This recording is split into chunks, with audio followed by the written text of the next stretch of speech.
Tes. Bismillahirrahmanirrahim. Assalamualaikum warahmatullahi wabarakatuh. Innal hamdalillah nahmaduhu wa nasta'inuhu wa nastaghfiruh wa na'udzu billahi min syururi anfusina wa min sayyiati a'malina. May yahdihillahu fala mudhillalah wa may yudlil fala hadiyalahu. Ashhadu an la ilaha illallah wahdahu la syarikalah wa ashhadu anna Muhammad abduhu wa rasuluhu la nabiyya ba'd. Alhamdulillah, segala puja dan puji syukur kita panjatkan hanya kepada Allah Subhanahu wa taala Rabbul alamin. Serta salawat dan salam selalu kita curahkan kepada baginda Nabi kita Muhammadin sallallahu alaihi wa ala alihi wa sahbihi wasallam, kepada keluarganya, kepada para sahabatnya, juga orang-orang yang mengikuti dan mencintainya ila yaumil qiyamah. Allahumma inni as'aluka ilman nafi'an wa rizqan thayyiban wa amalan mutaqabbala. Ya Allah, aku memohon kepadamu ilmu yang bermanfaat, rizki yang baik, dan amalan yang diterima di sisi Allah Subhanahu wa taala. Alhamdulillah, para hadirin jamaah, ibu-ibu dan ikhwan yang dimuliakan dan dirahmati oleh Allah Subhanahu wa taala. Hari ini kita dapat bertemu kembali, Masya Allah, setelah lama tidak bertemu.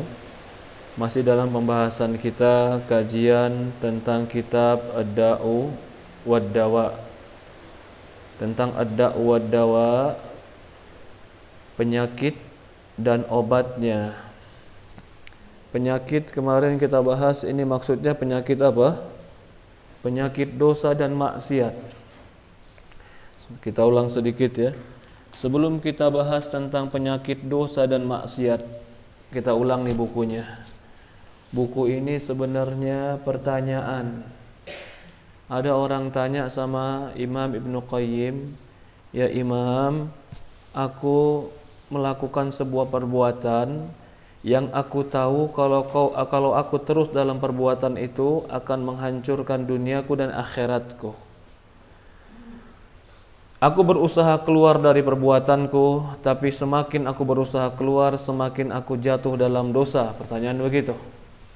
Apa nasihatmu kepadaku yang sulit keluar dari perbuatan dosa ini? Jawaban Imam Ibnu Qayyim dijawab. Pertanyaannya satu, bagaimana supaya kita bisa lebih baik dalam berhubungan dengan Allah? Dia jawab dengan buku ini. Jadi satu buku jawaban dari satu pertanyaan. Satu buku jawaban dari satu pertanyaan. Yang pertama, kata Ibnu Qayyim, yang harus kita pahami, setiap penyakit pasti ada obatnya. Ini dulu. Gak ada orang penyakit itu gak ada obatnya, gak ada. Penyakit kalau memang gak ada obatnya, penyakit fisik itu memang udah ajalnya meninggal.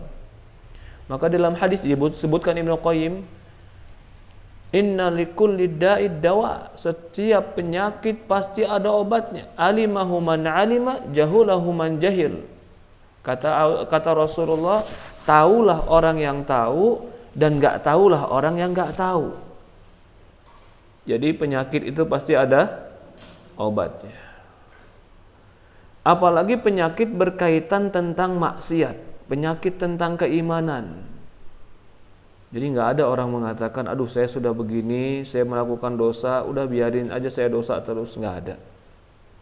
Pasti ada obatnya. Dan tidak boleh seseorang itu putus asa dari berobat, terutama mengobati dirinya dari kemaksiatan. Jangan pernah putus asa.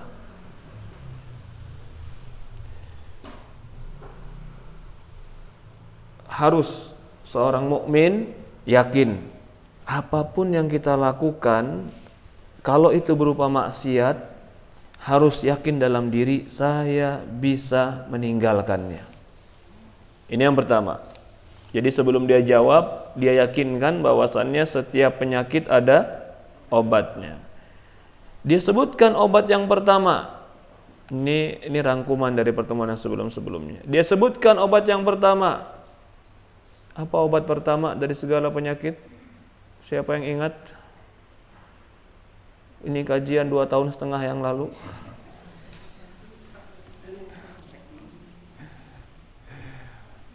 Yang pertama adalah Quran. Obatnya adalah Al-Quran. Kaki lagi sakit, bismillah, bacain Quran. Iman lagi turun, bismillah, bacain Quran. Anak lagi panas, bismillah, bacain Quran.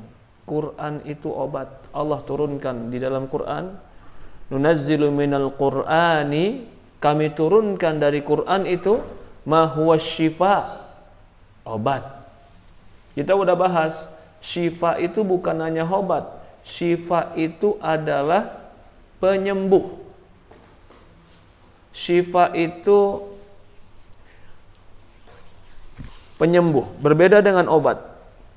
Kalau obat dalam bahasa Arab itu dawa. Kalau syifa itu penyembuh. Bedanya apa, Ustaz? Orang makan obat belum tentu sembuh. Tapi kalau orang yang pakai Quran, syifa akan tercukupi dan dia akan sehat. Ini obat yang pertama. Jadi kalau ada orang yang tercebur dalam dosa dan maksiat, lalu dia nggak bisa baca Quran, seperti orang yang nggak bisa berenang tapi main di kolam dan nggak bawa pelampung. Semakin hari semakin tenggelam. Quran itu obat. Obat apa saja. Lalu Imam Ibnu Qayyim menceritakan tentang para sahabat yang ketika itu pergi ke suatu daerah dan di daerah itu mereka minta untuk dilayani. Ketika sampai daerah itu mereka minta dilayani, ternyata tidak. Allah takdirkan rajanya atau kepala sukunya disengat ular. Gak ada yang bisa ngobatin. Mereka pergi cari obat, rajanya tetap keracunan ular. Bisa ular. Sampai akhirnya mereka ingat dengan para sahabat tadi. Mereka datang kepada para sahabat mengatakan, adakah di antara kalian yang bisa menyembuhkan? Lalu dibacakan Al-Quran. Ketika dibacakan Quran, orang ini sembuh seperti tidak pernah sakit sama sekali. Ini dalil bahwasannya Quran itu penyembuh. Quran itu obat. Jadi kalau ditanya sekali lagi, Ustadz, boleh nggak penyakit apa aja sih yang bisa diruqyah, Ustadz? Jawabannya apa, Ibu? Semua penyakit bisa diruqyah. Bukan hanya penyakit non medis, penyakit medis juga insya Allah tetap bisa diruqyah. Bisa berkurang. Paling tidak penyakitnya bisa meringan. Ini yang pertama, obatnya dengan Al-Quran. Yang kedua, obatnya dengan apa? Masih ingat? Imam Ibnu Qayyim, ya, sholat diantaranya.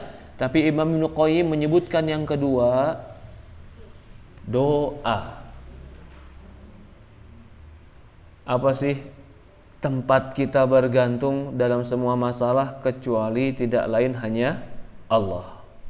Doa itu adalah tempat kita mengeluh, mengadu, meminta, bergantung, berharap kepada Allah. Dokter itu nomor berikutnya. Doa itu nomor 1. Ya Allah, jodohkan aku dengan ketemu dokter yang bagus. Pertama itu dulu. Ya Allah, jodohkan aku dengan obat yang mujarab.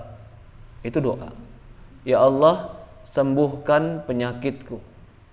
Termasuk diantaranya adalah penyakit maksiat. Jadi kalau kita ngelihat orang atau di lingkungan kita atau kerabat kita, ada orang yang jatuh ke maksiat, itu tidak lain selain kita berikan dia nasihat, doain. Apalagi doa orang tua. Doa orang tua itu mustajab. Rasulullah SAW mengatakan, salasatun da'watun la turad. Ada 3 doa atau 3 kelompok orang yang doanya tidak akan tertolak. Salah satunya al-walid liwaladih, orang tua untuk anaknya. Kalau orang tua udah putus asa dalam doa untuk anaknya, berarti kerusakan semakin dekat. Kapan itu? Ketika orang tua putus asa berdoa untuk anak. Udah Ustaz, dana doain, udah saya doain, dia mah begitu-gitu aja. Jangan. Selama dia masih hidup, dia masih punya napas, maka berarti masih ada kesempatan dia berubah. Selama dia masih mau mendengarkan nasihat dan dia masih mengaku dirinya sebagai Islam, berarti masih ada celah untuk dia dimasukkan kebaikan dalam dirinya. Doa ini senjata kita. Maka Rasul mengatakan ad-du'a'u silahul mu'min. Doa itu senjata orang beriman, orang mukmin. Ini obat yang kedua, yaitu berdoa. Jadi Imam Ibnu Qayyim gak menyebutkan obat-obat yang sulit dulu kalau untuk jiwa ini. Untuk jiwa ini rata-rata obatnya itu mudah. Yang pertama tadi adalah apa tadi pertama? Al-Quran. Yang kedua adalah doa. Kalau ini sudah dilakukan, ini satu tujuannya, menyandarkan diri kepada Allah. Ya Allah, aku tidak bisa berubah menjadi baik kalau bukan Engkau yang memperbaiki diriku. Allahumma aslih li sya'ni kulli wa la takilni ila nafsi tarfatal ain. Doa apa ini? Doa ketika zikir pagi petang. Allahumma, ya Allah, aslih li, perbaiki untukku, sya'ni kulli, seluruh keadaanku. Sya'an itu semua keadaan. Keadaan rumah tangga, keadaan diri, keadaan ekonomi, keadaan iman, keadaan ibadah. Aslih li sya'ni kulli wala takilni ila nafsi, dan jangan kau sandarkan kepada diriku tarfatal ain, walaupun hanya sekejap mata. Ini hadis yang menunjukkan bahwasannya kalau kita itu harus banyak-banyak bergantung kepada Allah. Kita nggak bisa memperbaiki anak kita walaupun kita kasih di sekolahan yang terbaik. Siapa yang memperbaiki dia, Ibu? Allah. Bahkan kita juga nggak bisa istiqomah dan memperbaiki diri kita kalau bukan Allah yang memperbaiki kita. Karena di dalam diri kita, innan nafsa la'amaratun bisu'. Karena diri kita itu terkadang memerintahkan kepada kejelekan. Itu diri kita. Ada di dalam jiwa kita atau dalam hati kita terkadang membisikkan itu. Kemudian Imam Ibnu Qayyim setelah menyebutkan obat yang kedua, yaitu doa, maka dia katakan doa itu adalah obat. Antara doa dengan ujian dan bala dan musibah itu ada 3 keadaan. Jadi antara doa dan keharusan musibah. Kenapa musibah itu harus turun? Siapa yang bisa jawab, Ibu? Kenapa musibah itu menjadi sebuah keharusan turun? Ujian, satu, benar. Yang kedua, biar kembali kepada Allah. Yang ketiga, mengampuni dosa. Kenapa kok harus diturunkan, Ustadz? Daripada ditagih di neraka, mendingan gimana? Ini dunia. Nah, bukan berarti kita minta musibah, ya Allah kasih aku musibah biar neraka nggak dapat. Bukan. Tapi kalau ada musibah, berarti musibah itu bagi mukmin menggugurkan dosa. Sekarang Imam Ibnu Qayyim menyebutkan antara doa dan keharusan musibah tadi itu ada 3 keadaan. Yang pertama, ini kita ulang lagi. Doa itu lebih kuat daripada sebab-sebab musibah. Sebab musibah, sebab bala apa saja, Ibu? Termasuk dosa, termasuk kelalaian, ya tidak? Termasuk ujian. Yang pertama, kalau doa itu lebih kuat daripada sebab musibah, maka musibah tidak akan turun dan doa menjadi tamengnya. Kalau doanya lebih kuat. Kuat dari sisi apa, Ustadz? Kuat dari sisi keikhlasan, kuat dari sisi lafaz doa, kuat dari sisi mengulang-ulang doa, kuat dari sisi meminta yang tidak pernah bosan. Kalau kekuatan ini lebih kuat dan kekuatan bala itu lebih ringan, maka doa akan menolak bala. Yang kedua, kalau doa lebih lemah daripada sebab-sebab turunnya bala, doanya jarang. Bahkan kalau doa enggak khusyuk, minta sama Allah enggak, sering melakukan dosa, maksiat, bangkang sama Allah. Ini berarti di antara doa dan sebab-sebab musibah, kuatan mana? Kuatan sebab-sebab musibah. Nah, kalau begitu apakah doanya tidak bermanfaat? Apa jawabannya, Ibu? Bermanfaat, tapi musibahnya tetap turun tidak? Hah? Tetap turun. Tetap turun, tapi tidak sekuat dan sebesar kalau dia tidak berdoa sama sekali. Tetap dia kena, tapi ada tamengnya. Karena tameng yang gak kuat, maka musibah tetap ada untuk dia. Ini apa namanya? Ini yang kedua. Yang kedua dari apa? Kekuatan doa dan kekuatan musibah. Yang ketiga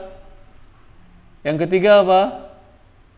Yang ketiga, antara doa dan sebab musibah sama kuat. Antara doa dan sebab musibah sama kuat. Ini kuat-kuatan nih. Kalau ada yang lengah aja satu, yang satu lebih menang, mendominasi. Ternyata yang lagi lemahnya doanya, maka musibahnya datang.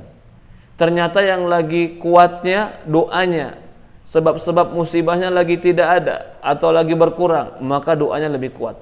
Dan hidup kita dalam keadaan poin yang ketiga ini.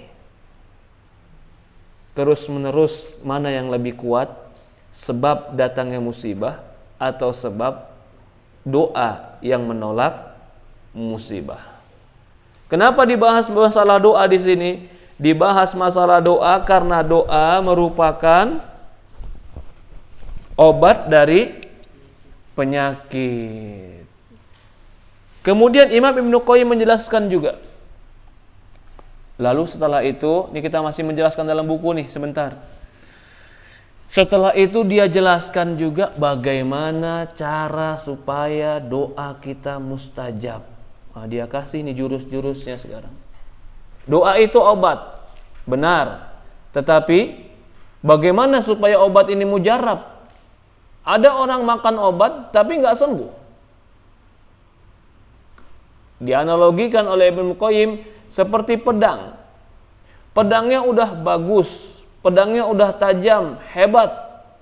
Bahkan dari besi baja yang murni, yang bagus. Tapi yang megang pedang orangnya lemah. Pedangnya bermanfaat tidak? Nggak bermanfaat. Doa itu senjata. Sama seperti pedang senjata. Tapi kalau yang megang doa atau yang berdoa lemah, manfaat nggak doanya? Tidak. Maka doa itu perlu dilihat pertama siapa yang menggunakan. Siapa yang menggunakan? Kalau yang menggunakan doa, orang yang yakin. Lalu dia sering zikir, lisannya sering memuji Allah, jauh dari maksiat. Begitu dia doa, dia minta, langsung pintu langit terbuka karena lisannya biasa zikir kepada Allah. Doanya dikabulkan gak yang begini? Dikabulkan. Ini contoh yang lain. Dia doa, tapi lisannya zikir sama Allah gak pernah. Kalau lagi senang, lisannya lupa sama Allah. Kalau bicara pun bicara yang jauh dari yang Allah ridhoi. Begitu dia doa, karena dia jarang mengingat Allah, begitu dia doa, beda doanya dengan doa orang-orang yang lisannya biasa mengingat Allah. Coba ini dicontohkan Imam Ibnu Qayyim. Kita tahu sendiri apa doanya Nabi Ibrahim supaya api menjadi dingin? Hasbunallah wa ni'mal wakil. Lafaz doanya kita tahu. Dia doa minta kepada siapa kita tahu. Doanya dia minta kepada siapa, Ibu? Allah. Ketika Nabi Ibrahim yang minta, api jadi dingin. Coba kita baca doa ini sekarang. Hasbunallah wa ni'mal wakil. Alhamdulillah kita baca. Api jadi dingin atau enggak? Lalu ada orang bilang, oh berarti doanya salah Ustadz. Bukan doanya yang salah, yang minta beda. Yang Nabi Ibrahim minta karena memang lisannya, hatinya, ibadahnya dekat dengan penciptanya. Ini yang pertama. Berarti doa itu lihat siapa yang minta. Yang kedua, lihat apa yang didoakan. Kalau yang didoakan itu adalah orang baik yang terzolimi, mungkinkah doa yang zolim dikabulkan oleh Allah? Hah? Enggak. Ini orang zolim, orang terzolimi. Dia contoh ya gini ya, saya mau contohkan aja. Ini orang baik sebenarnya. Didoakan, ya Allah matikan dia. Atau ya Allah hancurkan dia. Doanya dikabulkan tidak? Tidak, karena doanya mengandung kezoliman. Kalau dia dizolimi beda lagi. Walaupun dia dizolimi, contoh gimana? Ustaz, saya dizolimi sama dia. Ustaz, apa zolimnya? Saya dizolimi sama dia, umpamanya, nggak bayar utang. Oke, musalah nggak bayar utang. Ustaz, dia waktu pinjam ke rumah saya, pinjam uang, Masya Allah manisnya luar biasa. Dia kata mau balikin, sekarang nggak dibalikin. Zolim dia sama saya. Saya mau mendoakan dia sesuai dengan kezoliman dia. Apakah doa saya diterima oleh Allah? Kalau engkau terzolimi, doamu adil sesuai dengan kadar zolimnya, itu bisa diterima oleh Allah. Tapi kalau dia pinjamnya 100.000, nggak dibalikin 100.000, doanya semoga Allah kutuk 7 keturunan. Zolim nggak itu ya? Jangan-jangan yang doa yang zolim 100.000, masa doanya supaya 7 keturunan dikutuk, kan nggak adil. Itu nggak adil. Maka yang seperti ini doa kezoliman, konteks doanya tidak diterima. Karena di dalamnya mengandung kezoliman. Yang ketiga, dalam doa itu juga perhatikan ada penghalang-penghalang doa. Apa itu penghalang doa? Salah satunya adalah memakan yang haram. Rasulullah SAW menceritakan ada seseorang dalam perjalanan jauh, dalam safar, dia dalam kesulitan. Lalu dia mengangkat tangan dan berkata, Ya Rabbi, Ya Rabb, Allah, Ya Allah. Tapi kata Rasulullah, wa mat'amu haram, makanannya haram, pakaiannya haram, dikenyangkan dengan yang haram. Bagaimana Allah ingin mengabulkan doanya? Jadi memakan yang haram, memakai yang haram, dikenyangkan dengan yang haram, bukan karena Allah tidak bisa mengabulkan doa, tapi karena perbuatan yang haram menghalangi doa. Maka itu ketika ditanya Uwais Al-Qarni, kenapa Uwais Al-Qarni doanya mustajab? Uwais Al-Qarni salah satu doa mustajab dia itu dikarenakan dia mencukupkan dirinya dengan yang halal dan dia patuh sama ibu bapaknya. Masya Allah. Jadi mencukupkan yang halal itu penting. Bisa jadi, Ustadz, saya udah doa ini buat anak saya, tapi kok kenapa ya anak saya nggak berubah-berubah, Ustadz? Coba lihat dikasih makan apa. Oh, dikasih makannya biasa, Ustadz, kadang ayam, kadang sayur. Iya, dapatnya dari mana itu uang ayamnya, uang sayurnya?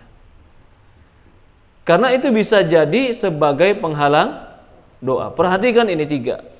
Siapa yang berdoa, apa lafaz doa, dan jauhkan penghalang-penghalang doa. Jangan gampang bilang Allah nggak ngabulin doa saya.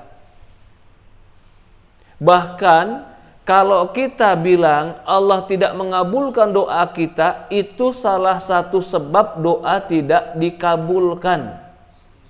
Suudzon kepada Allah.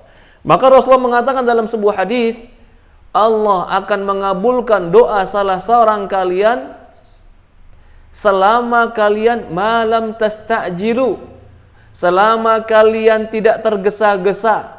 Maka para sahabat berkata, ya Rasulullah, bagaimana istijal fi doa? Ya Rasulullah, bagaimana orang yang tergesa-gesa dalam doa itu? Kata Rasulullah SAW, orang yang tergesa-gesa dalam doa adalah orang yang berdoa dan dia mengatakan, qad da'autu falam yustajab li. Aku telah doa dan Allah tidak kabulkan kepadaku. Jadi Imam Ibnu Qayyim mencontohkan begini, Bu. Orang yang udah doa, udah minta, lalu tinggal nunggu doanya kapan dikabulkan, dia bilang, doaku gak dikabulkan. Itu saat itu juga bisa jadi Allah gak kabulkan doa dia. Karena ucapan dia yang mengatakan Allah tidak kabulkan. Imam Ibnu Qayyim mencontohkan dalam buku ini, seperti orang petani atau orang dalam berkebun. Dia udah bersihin kebunnya, dia udah babat rumputnya, dia udah gemburkan tanahnya, dia udah masukin bijinya, bibitnya, dia udah siramin dengan pupuk, dia siramin dengan air. Begitu selesai semuanya, dia tinggal tunggu, duduk mau tumbuh itu biji, dia bilang ini biji nggak tumbuh, ditinggalin sama dia. Orang yang berdoa itu sama seperti nanam bibit. Nggak langsung semua doa langsung dikabulkan saat itu. Ibu berani kalau semua doa ibu sekarang juga dikabulkan? Hah? Kenapa nggak berani?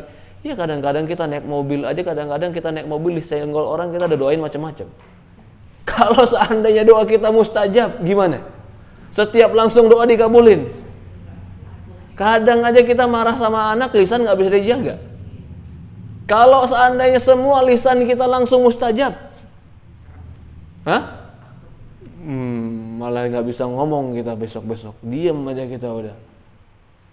Atau ada lagi, bisa jadi Allah nggak mengabulkan doa kita cepat-cepat supaya kita jangan ujub sama diri.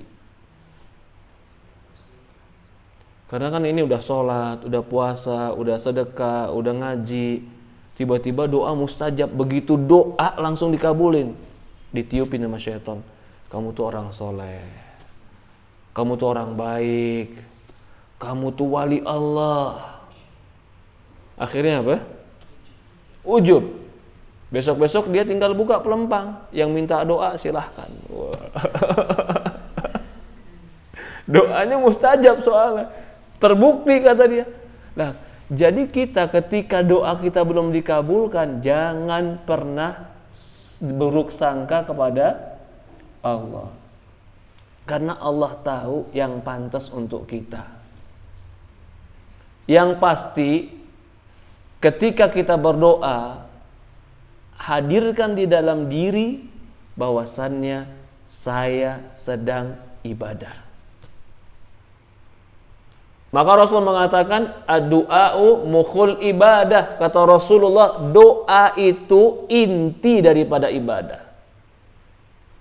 Artinya, kalau kita memahami doa itu ibadah, setiap kita lafadzkan doa berarti kita sedang zikir.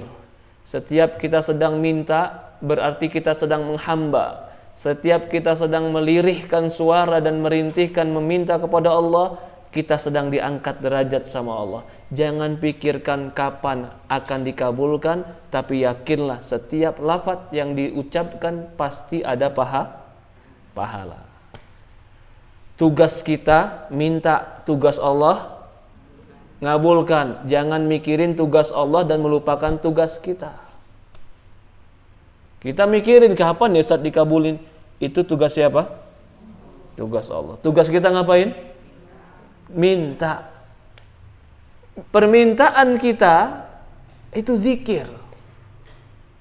Bahkan bisa jadi zikir yang afdol karena dibarengi dengan kekhusyuan dan konsentrasi dan keikhlasan dalam diri. Mungkin zikir biasa pun baik, kita baca bismillah, Allahu akbar, Allahu akbar, Allahu akbar. Tapi zikir itu kadang-kadang hanya ada di lisan tapi nggak hadir di hati. Kalau doa, itu biasanya betul-betul, apalagi doa yang berkaitan dengan kebutuhan kita. Pasti doanya konsentrasi, benar nggak? Konsentrasi, apalagi kalau doanya sampai di tempat-tempat yang mustajab. Ini perkara yang dibahas dalam doa, yaitu jangan pernah mengatakan doa saya tidak dikabulkan. Lalu apalagi dibahas Ibnu Qayyim? Ibnu Qayyim membahas tentang Allah murka atau waktu-waktu yang mustajab dalam doa. Tadi diajarin nih, kita kalau mau jadi doa kita, kalau mau doa kita mustajab, lisan kita harus banyak zikir kepada Allah. Sebagaimana Nabi Ibrahim banyak zikir kepada Allah. Lalu lafaz doa, jangan lafaz doa yang mengandung kezaliman. Lalu tinggalkan perbuatan-perbuatan haram, memakan yang haram. Lalu apalagi? Jangan tergesa-gesa minta dikabulkan dan putus asa, jangan. Lalu perhatikan tempat dan waktu mustajab doa. Di mana aja doa boleh, tapi ada tempat-tempat khusus kalau di situ berdoanya lebih kena. Di mana diantaranya Ibu? Multazam. Di mana itu multazam? Antara pintu Ka'bah dan Hajar Aswad. Di mana lagi doa mustajab? Raudhah. Di mana lagi doa mustajab? Arafah. Tempat nih ya, kita bicara tempat ya. Di mana lagi doa mustajab? Kalau perempuan tempat sholatnya di mana? Di kamarnya. Kalau laki-laki di mana? Di masjid. Tempat mustajab itu. Kalau waktu mustajab? Saat hujan, Masya Allah. Maka hati-hati nih, kalau turun hujan jangan ngomong sembarangan. Wah, kalau turun hujan ya subhanallah, kadang-kadang kita padahal hujan kayak tadi begitu nikmat banget itu. Adem. Itu bagi orang Arab hujan kayak begitu itu Masya Allah itu. Habis itu mereka seperti mendapatkan sebuah luar biasa rahmat. Hujan, apalagi waktu mustajab? Jumat sore. Rabu Bu? Jumat sore ba'da asar. Rabu enggak?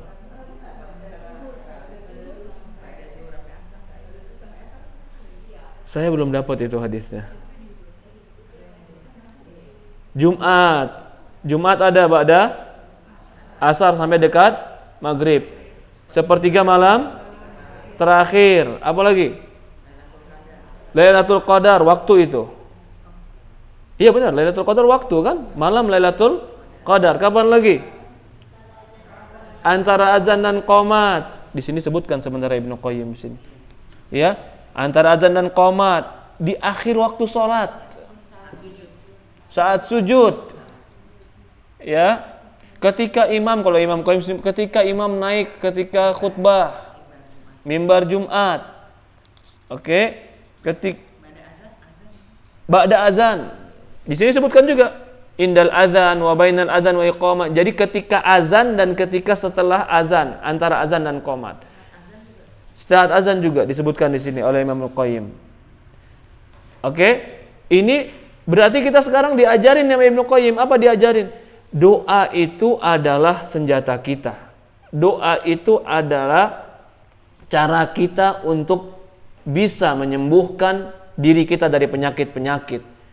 Tetapi kalau ada orang-orang yang doanya tidak dikabulkan, bukan karena Allah tidak mengabulkan, tetapi yang harus pertama kali dilihat apakah dia pantas untuk dikabulkan. Jangan cepat nyalahin Allah. Ustadz, saya udah doa, Ustadz. Berapa lama kamu doa? Udah lama, 2 bulan saya doa. 2 bulan belum lama. Nabi Ayub berapa lama doa, Ibu? Nabi Ayub puluhan tahun, sampai akhirnya istrinya nggak mau lagi, kurang sabar untuk melayani dia. Ketika itu dia baru berdoa, ya Allah sembuhkan aku. Akhirnya sembuh Nabi Ayub alaihissalam. Nabi Ibrahim itu doa, Rabbi habli minas salihin, ya Allah berikan aku anak soleh. Itu doanya hampir 70 tahun. Maka Nabi Ibrahim punya anak itu di usia hampir 80 tahun. Anak yang pertama kali keluar, Ismail. Itu istrinya Sarah ketika itu di usia 60 tahun lebih. Sampai dia menyangka, apakah mungkin aku punya anak? Apakah aku mungkin punya anak? Dia katakan aku sudah menopause, kata dia. Tapi Allah Subhanahu wa taala takdirkan dia punya anak. Ya. Ini bentuk doa. Kemudian disebutkan juga oleh Imam Ibnu Qayyim di antara sekarang keadaan. Kalau tadi tempat, kalau tadi waktu, kalau sekarang keadaan, hadap kiblat. Ini enggak wajib, tapi kalau ngadap kiblat lebih afdal. Yang berikutnya dalam keadaan suci, wudu. Maka itu orang mukmin kalau bisa tetap terus jaga wudu. Kalau bisa tetap terus jaga wudu. Rasulullah bersabda dalam sebuah hadis, la yuhafidhuha illal mu'min. Tidaklah menjaga wudu kecuali orang beriman. Kenapa Bilal bin Abu Rabah? Bilal ini budak hitam yang ya budak, namanya budak, enggak punya harta, enggak punya kedudukan, enggak punya jabatan.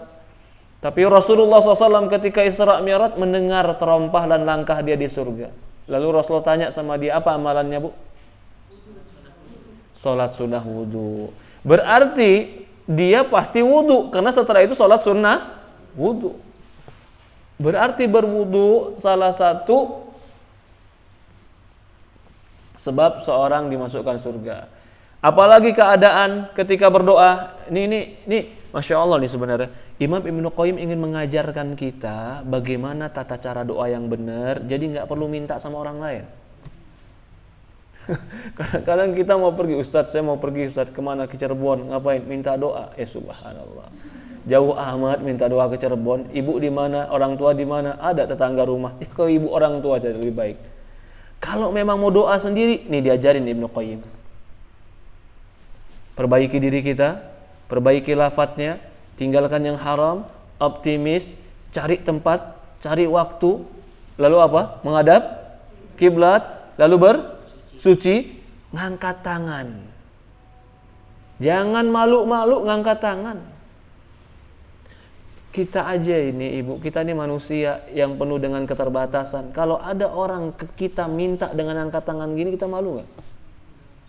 Malu kan? Iya.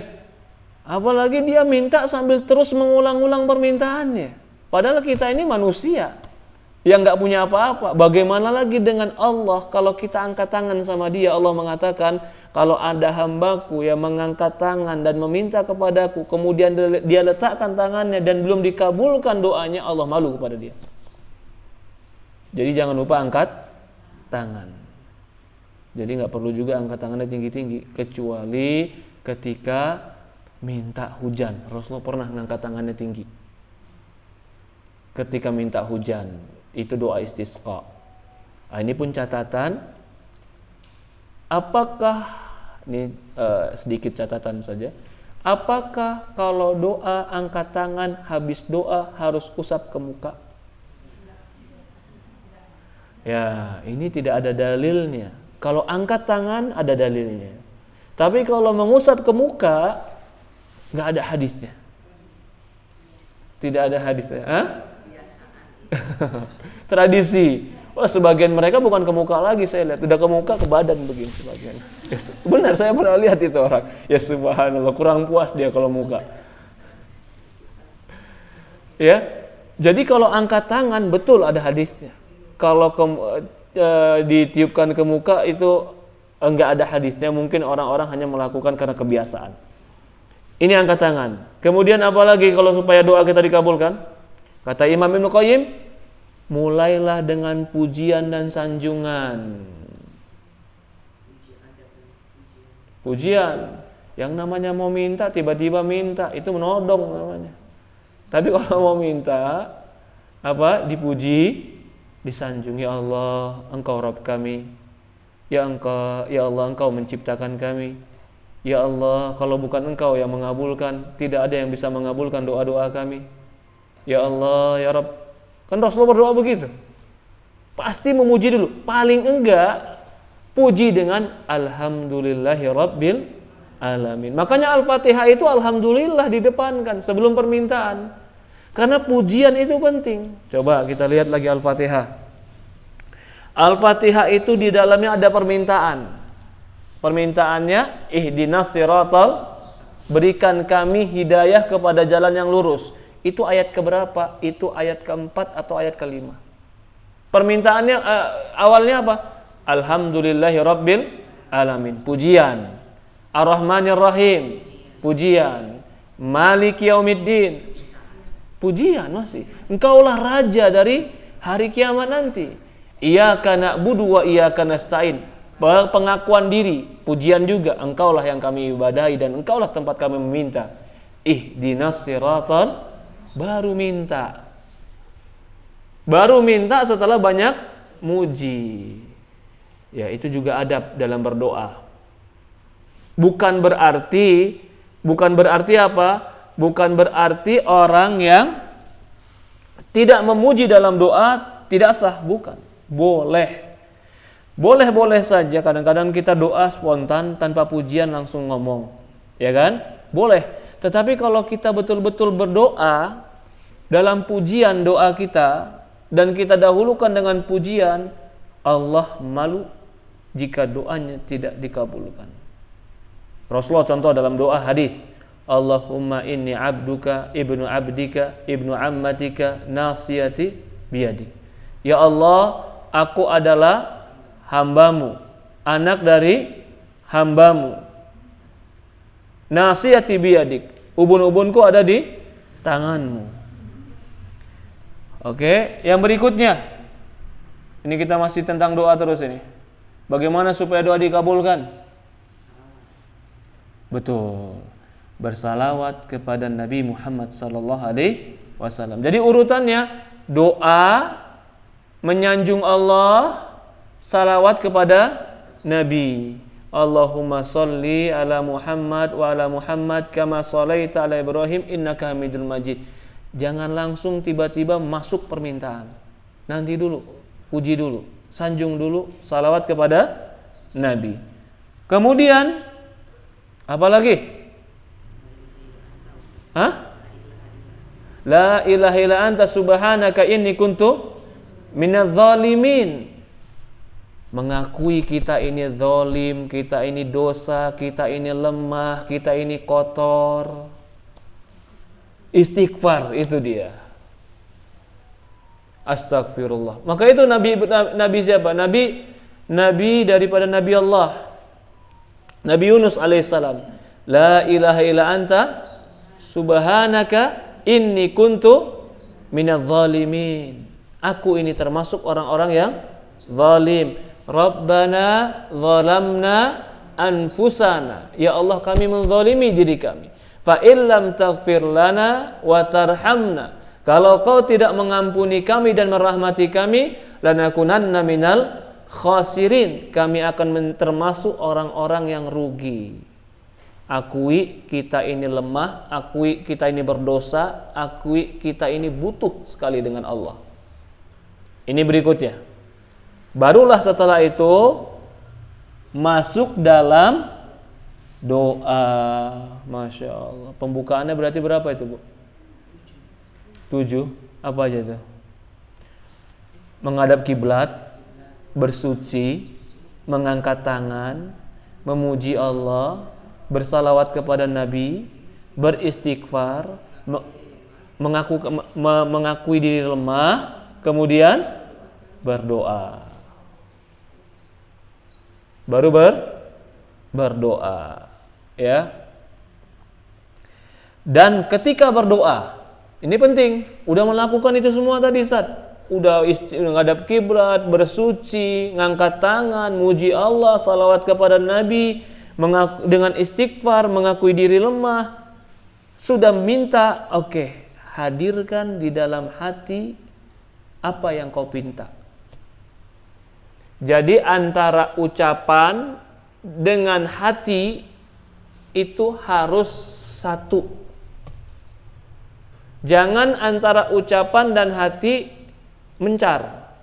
Ucapan doa, hati, pikiran sedang jalan-jalan. Jangan. Makanya doanya bagaimana? Konsentrasi, dihayati makna. Maka itu kalau Nabi tanya, Ustadz, lebih baik doa bahasa Arab atau bahasa Indonesia? Apa jawabannya, Ibu? Bahasa Arab yang tahu maknanya. Kalau nggak tahu maknanya, bahasa Indonesia, karena kita bisa menghayati permintaan kita. Semakin kita menghayati permintaan kita dan semakin kita ilha, kalau di sini bahasanya ilha itu berarti terus-menerus meminta dengan kesungguhan hati, semakin kuat itu dorongan doa naik ke langit. Ya, Allah alam. Ya, di antaranya juga tadi kan kita bilang memuji Allah dan menyanjung Allah. Memuji dan menyanjung Allah, kan kita tadi doa memuji dan menyanjung Allah. Ketika memuji dan menyanjung, selipkan nama Allah yang sesuai dengan yang kita inginkan. Asmaul Husna. Ya Razzaq. Kalau manggilnya Razzaq berarti yang diminta apa? Rizki. Ruzukni.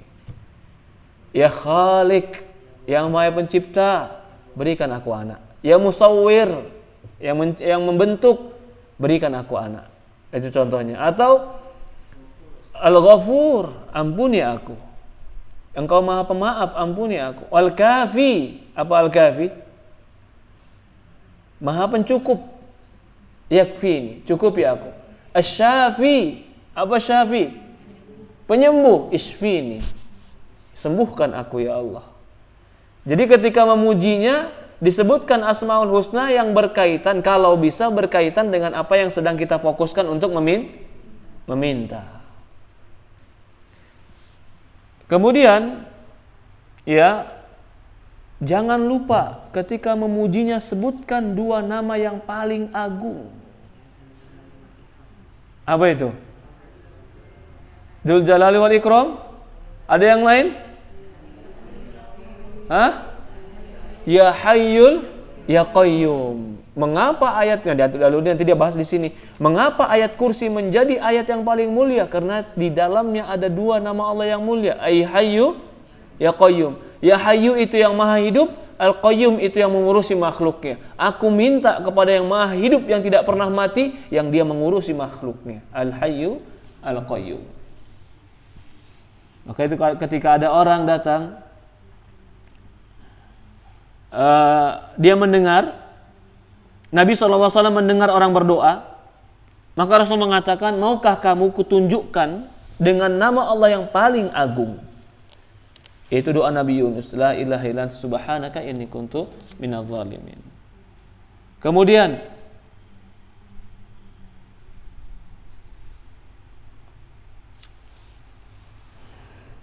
rahasia doa yang lain.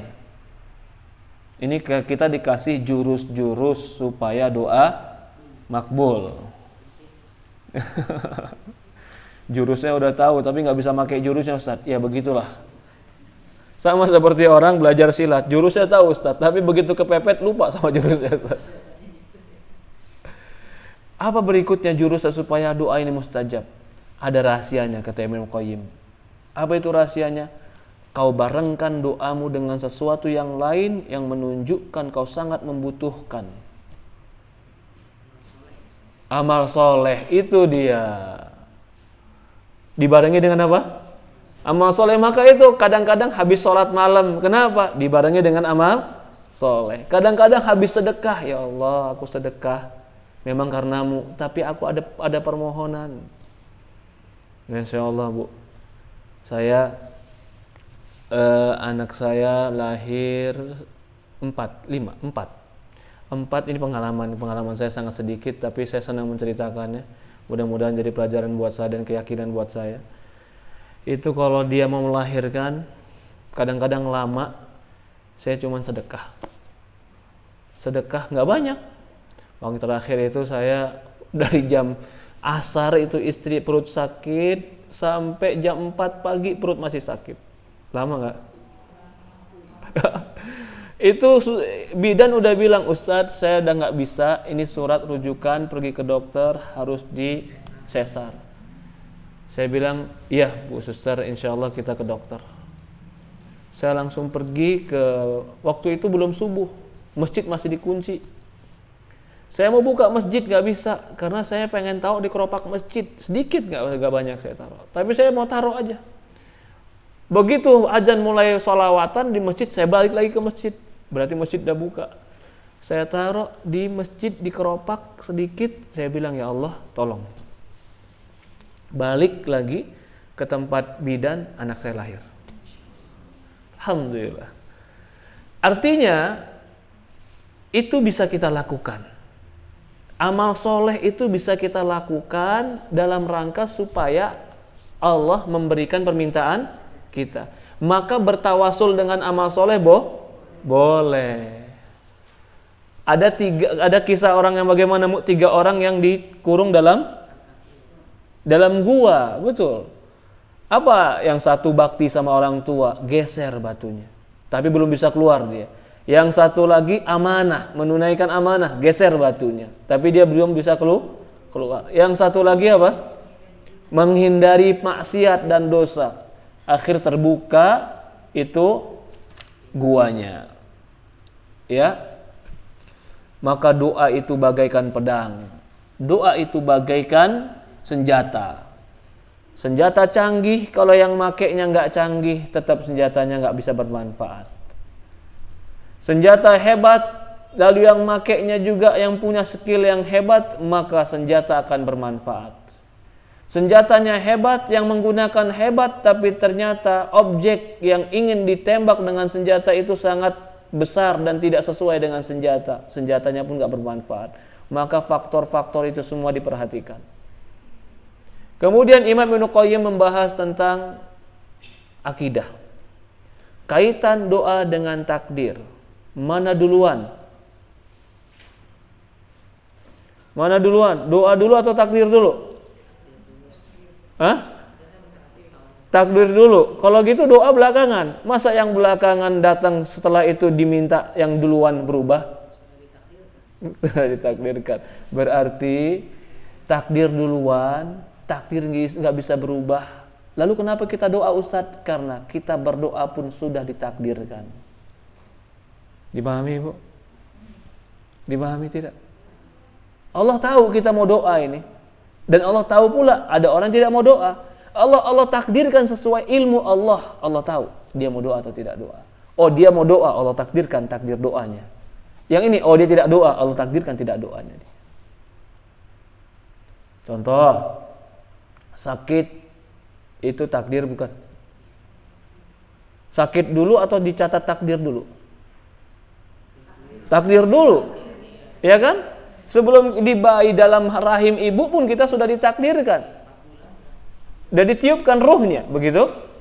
Sekarang sakit udah ditakdirkan, doanya kapan kita? Ketika sakit. Apakah doa kita bermanfaat ketika kita sakit? Bermanfaat. Saya letakkan lagi doa seperti berobat. Berobat takdir bukan? Sakit takdir bukan? Sudah ditulis sebelum kita ciptakan. Iya? Kalau begitu, bisakah doa atau bisakah obat menyembuhkan penyakit? Bisa. Kenapa? Takdir. Karena ditakdirkan obat ini bisa menyembuhkan penyakit ini. Begitulah, letakkan perumpamaan obat sama seperti doa. Jangan orang bilang, Ustaz kan udah takdir sakit. Kalau memang takdir sehat, saya emang nggak mau makan obat, Ustaz. Benar apa salah yang seperti ini? Salah. Berdoa pun takdir.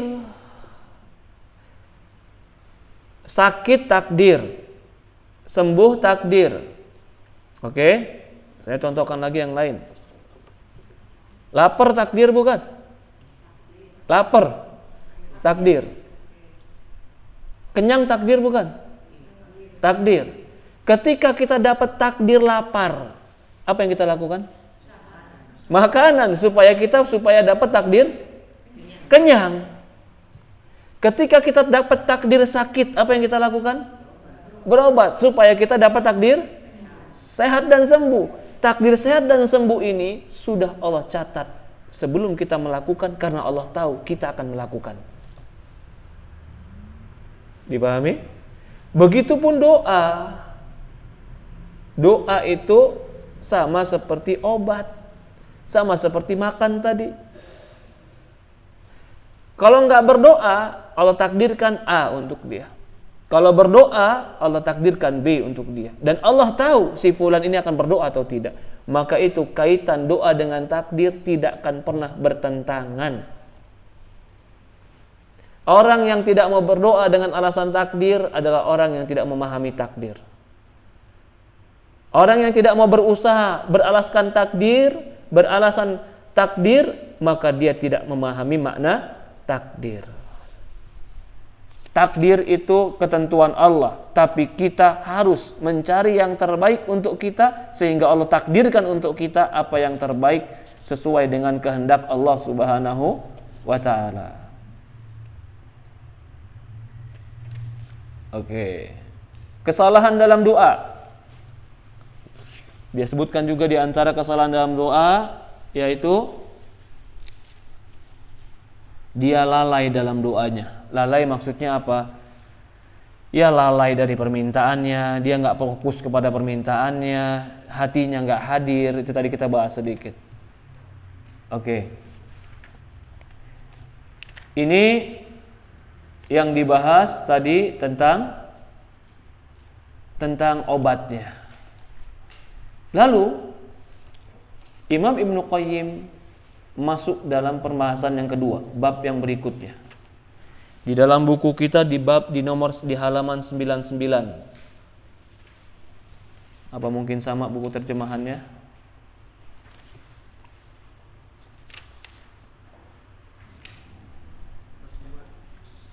Bab 2. Betul, kita masuk ke dalam bab yang kedua. Di dalam bab kedua ini, ya,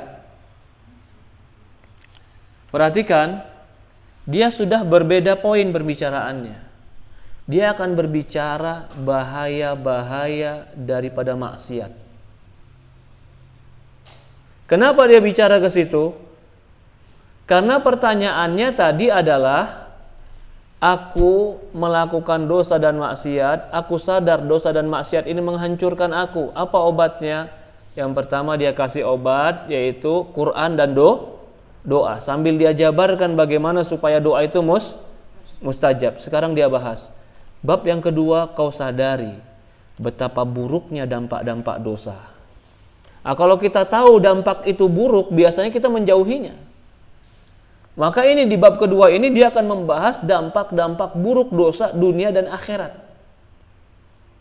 Kalau orang sudah melakukan maksiat, dia akan menampakkan dampak buruk ini dunia dan maksiat. Sudah 1 jam pertemuan kita, lanjut bab kedua.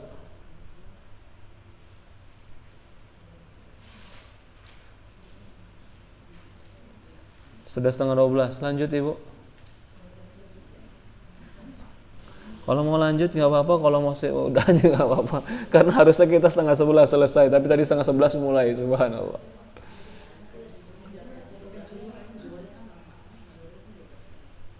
Oke, 15 menit kita tambah. 15 menit ya.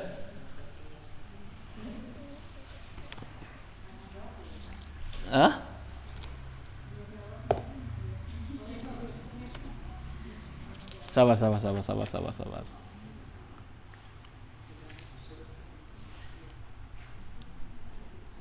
65.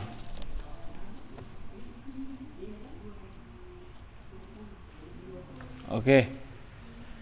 Kemudian kata Syekh, fal narji ila ma kunna fi. Mari kembali kepada pembahasan kita.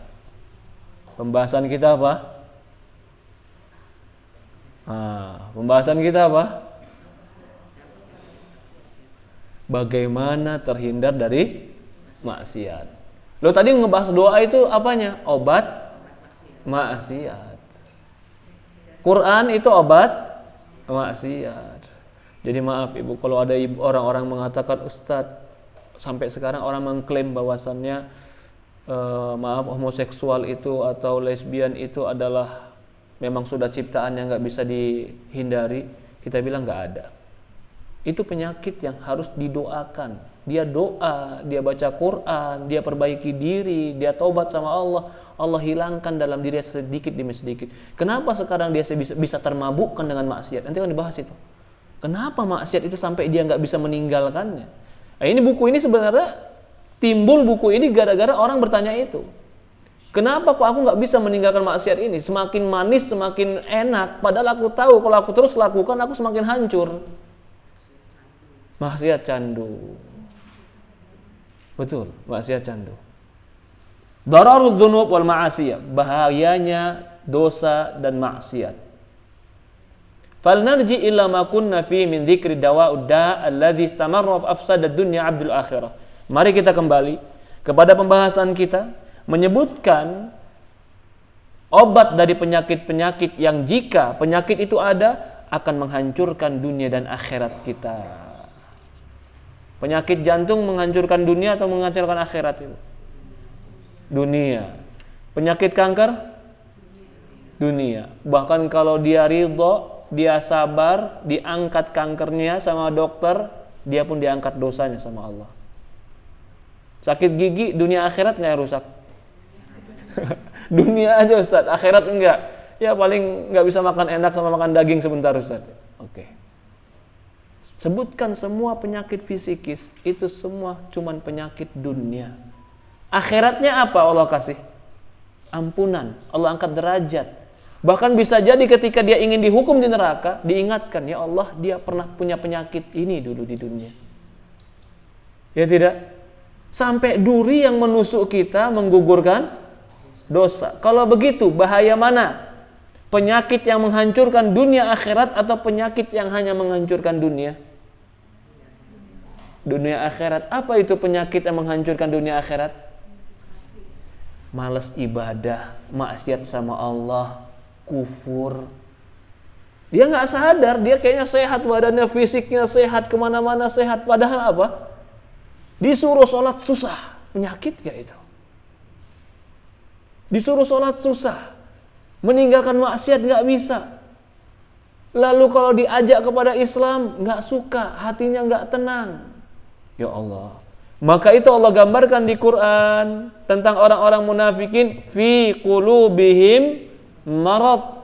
Di hati mereka ada penyakit. Ini nih yang kita maksud nih. Ini yang sedang kita maksud nih. Penyakit yang menghancurkan dunia dan akhirat adalah penyakit tentang iman. Maka itu Rasulullah pernah berdoa, ya Allah jangan kau berikan aku musibah. Musibah apa itu? Menimpa agama. Masya Allah, ini Ustazah satu ini Masya Allah ini. Dari tadi benar jawabannya. Banyak jawabannya benar. Hah? Mungkin sering kajian ibu-ibu, karena yang dibahas sering umum kita bahas ya.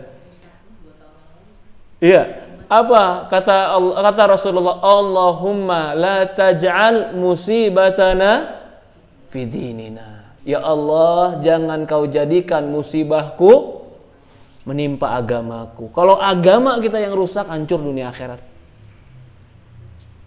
Tapi kalau badan kita yang rusak, dunia mungkin kita sulit, tapi akhirat bisa jadi malah diangkat derajat oleh Allah. Sebagaimana dalam hadis, ada orang yang Allah jadikan buta. Apa yang Allah ganti dengan kebutaannya? Jika aku telah mengambil 2 mata seorang hamba dan dia ridho, aku akan gantikan surga untuk dia. Sampai ada seorang ulama ini, dia ulamanya mustajab doa, ibu, mustajab doanya. Sampai orang tahu kalau dia mustajab doa. Ditanya sama ulama ini, wali ini, ya Syekh, kamu buta. Orang datang ke kamu doain, Allah mustajab. Kenapa kamu nggak minta sama Allah supaya Allah sembuhkan matamu? Kata dia, biarkan mata ini seperti ini supaya aku bisa melihat surga Allah nanti yaumul qiyamah. Masya Allah. Ya, jadi intinya kalau dunia, penyakit dunia bukan kita minta, kita berlindung dari Allah, kepada Allah dari penyakit itu, tapi itu lebih ringan daripada penyakit iman. Penyakit maksiat, penyakit dosa itu lebih ringan. Penyakit fisik lebih ringan.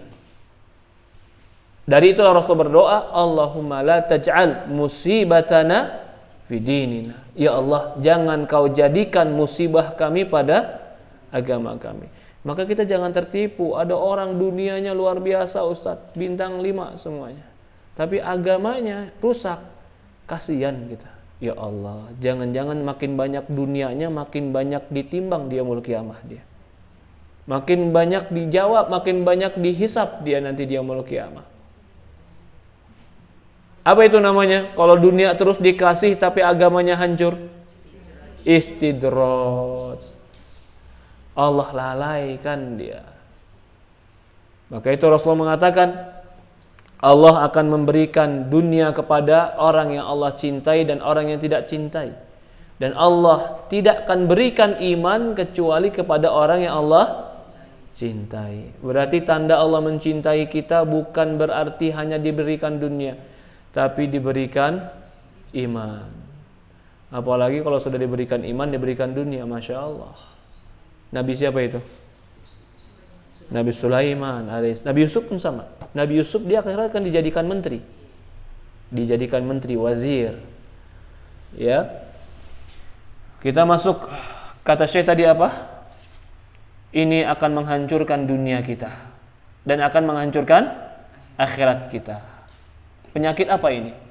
Inilah penyakit iman. Fa mimma yanbaghi an yu'lam anna dzunub wal ma'asi tadurru wa labud. Seharusnya yang diketahui bahwasannya maksiat itu akan memberikan mudarat, dampak jelek itu pasti. Ada nggak sih? Coba mau satu contoh orang pelaku maksiat yang nggak ada dampak jeleknya? Nggak ada. Pasti dampak jeleknya ada. Kalau bukan akhirat, dunia. Fa inna dararuha fil qulub. Bahkan maksiat itu merusak di dalam hati. Kadararus sumum fil abdan. Bagaimana racun merusak badan. Badan kalau udah kena racun lemah, nggak berfungsi. Hati kalau sudah kena maksiat lemah. Maka itu kalau ada orang, contoh sholat subuh susah, sholat malam susah, sedekah sayang, itu berarti penyakit hati. Kenapa? Bisa jadi itu karena maksiat. Tapi kalau orang yang sudah akhirat, dia optimis dan pikirannya akhirat, dia akan dimudahkan. Ala ikhtilafi darajatiha ma'an fi darar, bersama dengan perbedaan tingkatan dalam rusaknya, macam-macam. Ada yang berat ngerjain sunnah, ada yang berat ngerjain wajib, ada yang benci sama wajib, bukan lagi berat, benci sama wajib. Beda nggak? Sama nggak itu derajatnya? Beda. Fahal fid dunya wal akhirah syarrun wada'un illa wasababu dzunub wal ma'asi. Apakah ada di dunia dan akhirat kejelekan dan penyakit kecuali dari dosa dan maksiat? Ada enggak? Enggak ada kecuali dosa sebab maksiat. Gempa bumi, karena bumi bergerak, Ustaz. Iya, udah tahu gempa bumi bergerak. Itu yang gerakin siapa?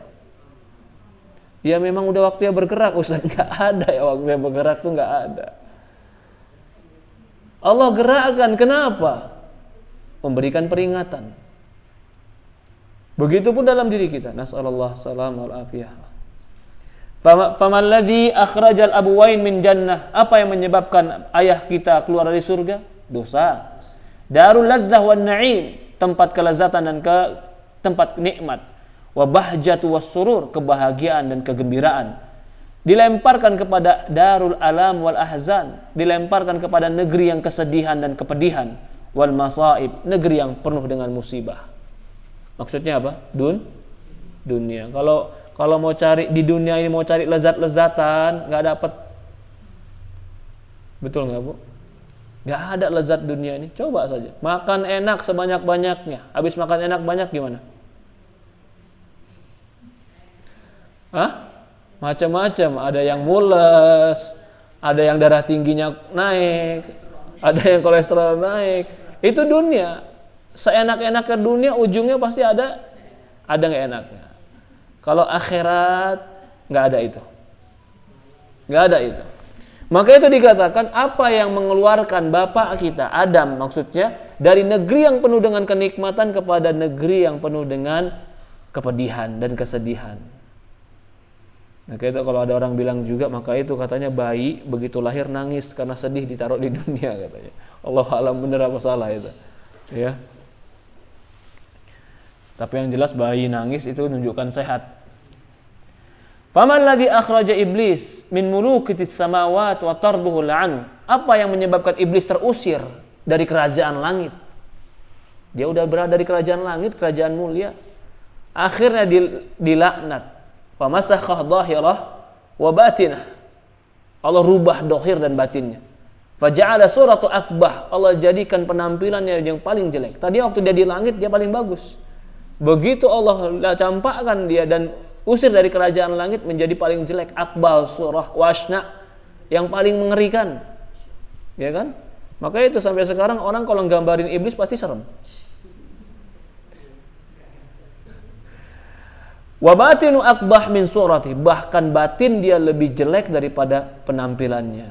Wa ashna wa budila bil qarb bu'dan, yang tadinya dekat jadi jauh, yang tadinya dirahmati jadi laknat, yang tadinya indah jadi jelek, yang tadinya surga jadi neraka, yang tadinya iman jadi kafir, yang tidak dicintai menjadi musuh, yang tadinya bizajal tasbih wa qadis wa tahlil wa jazal kufur wa syirik, yang tadinya sibuk dengan bertasbih, berzikir, sekarang sibuk dengan kekufuran, kesyirikan. Wa yalbasul imanu libasul kufur wal fusuq wal isyan, tadinya berpakaian iman menjadi pakaian kefasikan dan kemaksiatan. Fahana 'alallahi ghayatul hawan, Allah rendahkan dia dengan serendah-rendahnya. Fasaqata an 'aini ghayatus suqut, dan dia jatuh di mata manusia sejatuh-jatuhnya. Coba aja. Enggak ada makhluk yang lebih jelek daripada iblis di mata manusia. Ada enggak? Tidak. Enggak ada kan? Mungkin hewan jelek, tapi enggak sejelek iblis di mata kita. Maka ini maksudnya apa? Yang tadinya dia di kerajaan langit, gara-gara dia maksiat kepada Allah, mendapatkan kehinaan dengan kehinaan yang paling rendah. Imam Ibnu Qayyim ingin menegaskan kepada kita, ini contoh maksiat itu akan merendahkan kita.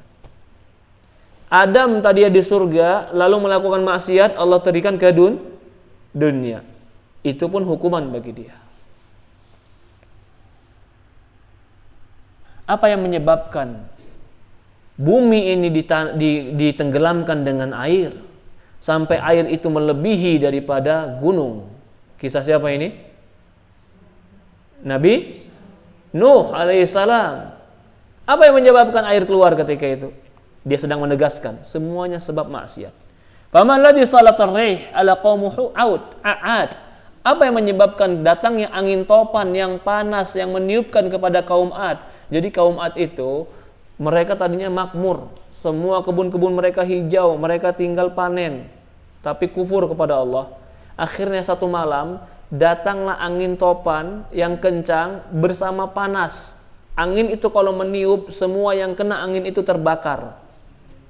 Maka ketika di pagi hari mereka datang, mereka lihat kebun mereka kebakar. Adapun kaumnya Nabi Ad, mereka tertiup dengan angin topan, mereka bagaikan pohon, batang-batang pohon yang tercabut dari akarnya.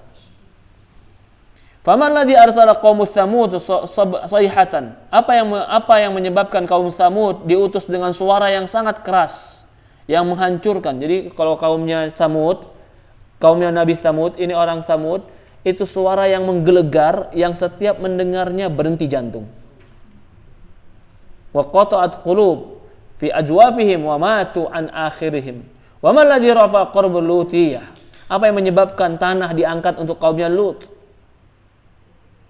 Tsumma qalabaha alaih, kemudian dibalik tanah tadi. Fa ahlakahum jami'an, tsumma atbahum hijaratan minas sama. Kemudian udah dibalik, dilempari lagi hujan batu dari langit. Li ikhwani amsaluha ma hiya minadz zalimin biba'id. Dan itu, apakah itu semua bagi orang-orang yang zalim jauh, artinya dekat.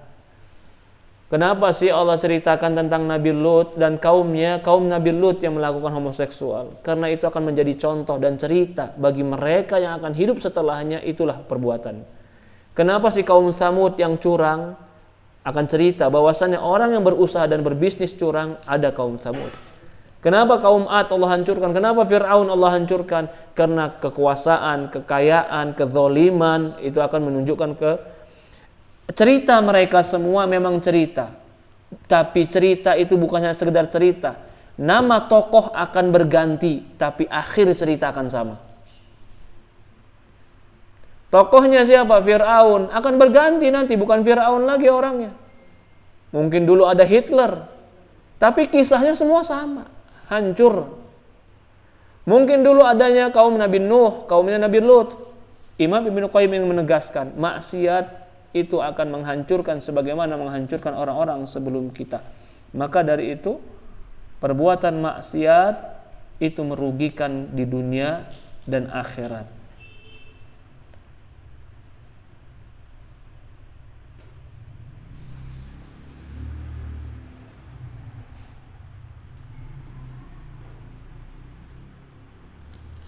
Ya, insyaallah kita akan lanjutkan di pertemuan akan datang tentang masalah-masalah ini, yaitu masalah-masalah bagaimana mereka orang-orang, contoh-contoh orang terdahulu dihancurkan oleh Allah dikarenakan kemaksiatan. Jadi di bab kedua ini kita akan membahas bahwasannya kemaksiatan itu akan membuat kerugian. Ada pertanyaan, tafadhol.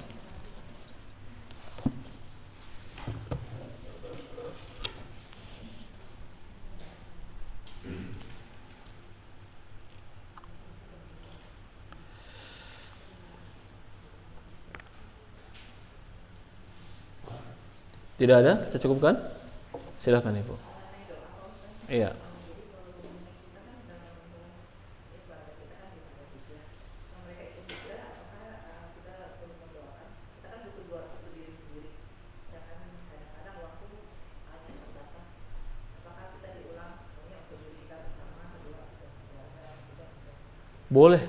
Boleh secara umum, boleh secara khusus. Tetapi ada sebuah keutamaan. Kalau kita mendoakan saudara kita dalam keadaan ghaib, ada keutamaan. Apa itu keutamaannya? Kata Rasulullah, barang siapa yang mendoakan kepada saudaranya ketika saudaranya ghaib, nggak ada, maka malaikat mengatakan walaka mithluh, untukmu seperti yang kau doakan. Jadi kalau kita doain saudara kita, ya Allah berikan dia hidayah, pada hakikatnya amin malaikat itu untuk kita, berikan dia juga ya Allah. Ya, jadi boleh secara khusus, boleh secara umum. Secara umum contohnya gimana? Allahumma ighfir muslimin wal muslimat wal mu'minin wal mu'minat. Ya Allah ampuni orang beriman laki-laki perempuan, atau orang Islam yang laki-laki dan perempuan. Itu boleh secara umum. Ya, ada lagi yang lain? Silakan Ibu.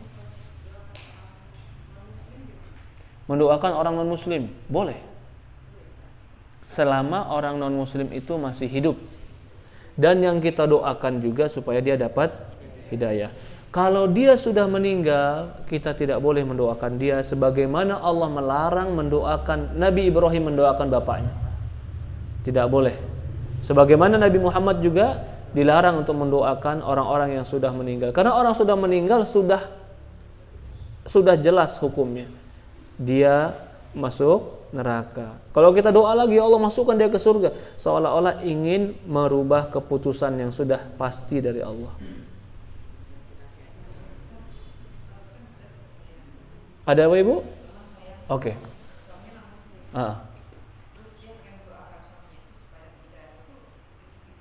Bisa Ibu.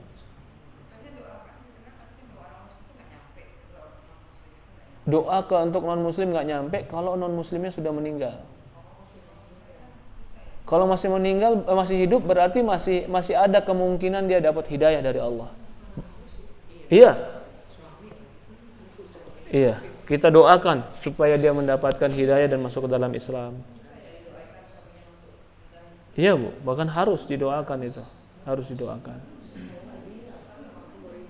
Masya Allah, tabarakallah.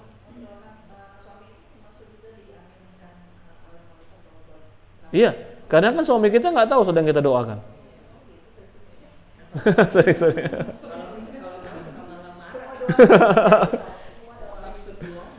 Astagfirullahaladzim. Ada lagi yang lain? Takziah.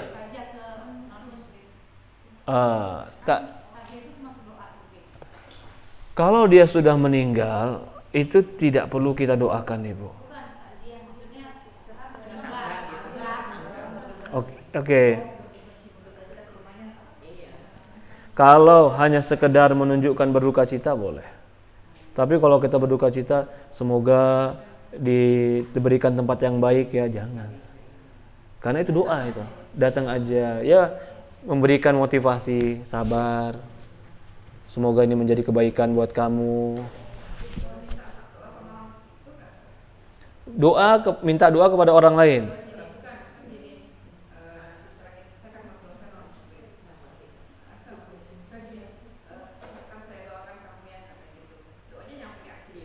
Oh, dia bilang ke kita. Mendoakan kita. Doanya kepada siapa? Doanya?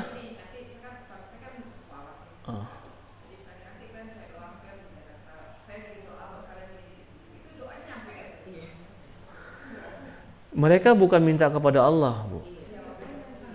Ya, Allah alam doa mereka. Kalau itu kebaikan, insya Allah kita optimis Allah berikan kebaikan kepada kita. Doa kebaikan. Tapi kalau doanya kamu saya doain supaya pindah agama saya, itu nggak bakalan kena itu doanya. Ya mudah-mudahan kebaikan kita tetap optimis. Allah Maha Baik. Amin ya Allah. Pakai ya Allah Ibu. Jadi kita jelas doanya ke siapa? Amin ya Allah. Kita amin ya Allah. Soalnya kayak anak-anak ujian yang Ustaz ya mertua saya kan non muslim, ya udah deh supaya oma doain biar bagus tidak kan nggak mungkin ya amin ya Allah saya. Oke. Ya ada lagi yang lain? Ibu cukupkan sampai sini. Silakan. Kebiasaan di Indonesia kalau ada yang berdoa itu cuma satu orang, yang lain amin aja, itu apa ada manfaatnya untuk yang amin? Sebenarnya doa berjamaah itu terkadang boleh, tapi terkadang juga itu kurang afdol. Rasulullah pernah doa berjamaah ketika sholat istisqa. Rasulullah berdoa. Tetapi kalau setiap doa kita berjamaah, nanti ada makna-makna doa yang tidak kita pahami, kita tidak khusyuk, kita tidak serius, maka lebih baik doa itu sendiri. Agar kita lebih tahu apa yang sedang kita minta. Apa yang kita sedang minta, lalu keseriusan dalam meminta, kita lebih tahu. Allah alam. Ya, kita cukupkan sampai di sini. Sudah hampir zuhur sebentar lagi. 15 menit lagi zuhur. Kurang lebih mohon maaf. Subhanakallahumma wa bihamdi, subhanallah ilaha illa anta nastaghfiruka wa atubu ilaik. Assalamualaikum warahmatullahi wabarakatuh.